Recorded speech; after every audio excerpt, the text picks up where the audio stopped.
সবুজে ঘেরা পাহাড়ের গায়ে গ্রীষ্মের রোদে বন্ধু বান্ধব একসাথে মিলে এভাবে আড্ডা দেওয়ার মজাটাই আলাদা। জায়গাটিতে পৌঁছানোটাও তেমন ব্যাপার নয়। আজকের ভিডিওটা স্টার্ট করি 12-20 আগে কুশমারী ব্রিজ থেকে। আমাদের এখান থেকে 40 থেকে 45 কিলোমিটার দূরত্ব, তাই অতি সহজে বাইকে করে আমরা চলে যেতে পারবো। দুপুর 12:30টায় 12-20 ঢুকি হঠাৎ করে প্ল্যানটি হয়ে যায়, তাই আমরা যেভাবে ছিলাম এভাবেই ছুটি। দিনটা ছিল মেঘলা আকাশ, আবার কখনো কখনো সূর্য মামা দিচ্ছিল কি। 3-4 জন মিলে ঘোরার একটা নিয়ে নিলাম ঝুঁকি।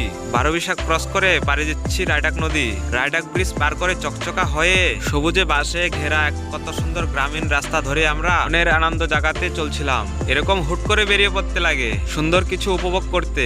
যাবো মনস্থ করলে আর কখনো যাওয়া হয় না। আর আমাদের হুট করে যাওয়ার প্ল্যানটাই ঠিক আছে। হুট করে যাও আর চট করে চলে আসো। বলতে বলতে আমরা চকচকা নারাতলি হয়ে খড়ডাঙ্গা বাজারে পৌঁছে গেলাম। খড়ডাঙ্গা বাজারে কিছুক্ষণ দাঁড়িয়ে 2 লিটার জল নিয়ে আবার চললাম, কারণ গন্তব্য অনেক দূর। খড়ডাঙ্গা ক্রস করে কিছু দূর এগোলে দুপাশে ঘন ফরেস্টে রাস্তাটি আরো রোমাঞ্চকর করে তুলেছে। যতই ভিতরে ঢুকছি ততই মনের ভিতরে শুধু একটা আলাদা অনুভূতি কাজ করছিল, আর মন প্রাণ সব ঠান্ডা হয়ে যাচ্ছিল।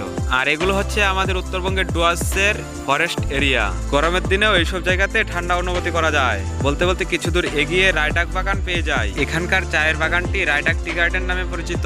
এতটা সুন্দর কি আর বলবো, নিজের চোখে না দেখলে হয়তো উপলব্ধি করতে পারবে না।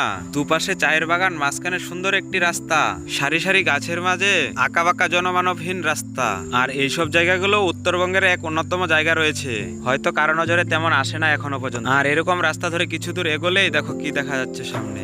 আলাদাই এক শান্তির মুহূর্ত হয়ে উঠে পড়ে তখন। কাজ করে শুধু পৌঁছবো কখন। চলতে চলতে কিছু দূর এগিয়ে একটি দোকানে গিয়ে দাঁড়িয়ে ফেভারিট টেস্টি খাবারটি খেয়ে নিলাম। আর মদন রুচি বাড়ানোর জন্য সসটি ঢেলে নিল।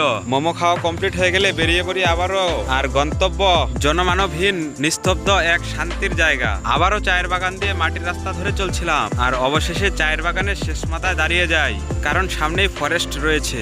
আর এইসব ফরেস্টে যে কোনো জন্তু জানোয়ার থাকতে পারে, তাই আমরা এখানেই বসে যাই। অল্প কিছুক্ষণ আড্ডা দিয়ে আবারও চলে যাই চা বাগানের মাঝখান দিয়ে। চা বাগানের এই কর্মরত একজন লোক বলছিল সামনে একটি রিসোর্ট রয়েছে, ওখান থেকেই সম্পূর্ণ জায়গার ভিউ সুন্দরভাবে দেখা যায়। তাই আমরা রিসোর্টটির উদ্দেশ্যে বেরিয়ে পড়ি। তবে রাস্তা অনেকগুলো, টোটাল 13টি রাস্তা রয়েছে এই চা বাগানের মাঝখানে। তার মধ্যে এটি একটি।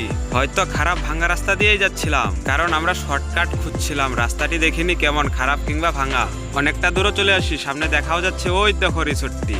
চারিপাশে সুন্দর সুন্দর সারি সারি গাছও লাগানো রয়েছে। সিজনে দারুণ সুন্দর সুন্দর ফুলও ফোটে, আর গরমে ক্লান্তি দূর করার জন্য ছায়া দিয়ে থাকে। এরকম একটা সুন্দর জায়গায় পৌঁছাতে 1 থেকে 1.5 ঘন্টা সময় লাগে। ফরেস্টের মাঝে জনমানবহীন সুন্দর একটি রাস্তা রয়েছে।